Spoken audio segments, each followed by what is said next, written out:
Hi guys, welcome to my YouTube channel. ಇವತ್ತು ನಾನು ಇನ್ಸ್ಟಾಗ್ರಾಮ್ನಲ್ಲಿ ಒಂದು ಅಕೌಂಟ್ನಿಂದ ಸೀರೆ ತರಿಸಿದ್ದೆ. ಸೊ ಅದು ಇವಾಗ ಬಂದಿದೆ.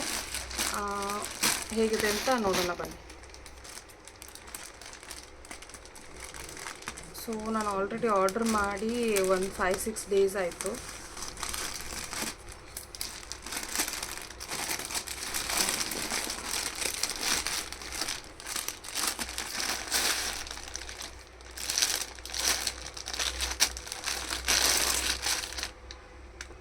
ಆ್ಯಕ್ಚುಲಿ ನನ್ನ ಹತ್ರ ರೆಡ್ ಕಲರ್ ಸ್ಯಾರೀಸ್ ಇರಲಿಲ್ಲ, ಅದಕ್ಕೆ ರೆಡ್ ಕಲರ್ ಇರಲಿ ಅಂತ ಅಂದ್ಬಿಟ್ಟು ಮಾಡಿದ್ದೆ. Semi crepe Mysuru silk sari ಇದು ಪ್ರೈಸ್ ಬಂದುಬಿಟ್ಟು 1900. ಸೊ ಚೆನ್ನಾಗಿದೆ. ಇದು 2 ಸೈಡ್ ಬೆಂಟೆಕ್ಸ್ ಬಾರ್ಡರ್ ಇದೆ. ಆಮೇಲೆ ಇದು ಎಂಬ್ರಾಯ್ಡ್ರಿ ಮಾಡಿದ್ದಾರೆ. ಇದು ಪೇಂಟಿಂಗ್ ಅಲ್ಲ, ಆ್ಯಕ್ಚುಲಿ ಎಂಬ್ರಾಯ್ಡ್ರಿ.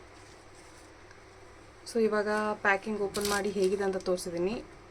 ಸೊ ಆದಷ್ಟು ಬೇಗ ನಾನು ಇದನ್ನ ಉಟ್ಕೊಂಡು ನಿಮಗೆ ತೋರಿಸ್ತೀನಿ. Okay thank you.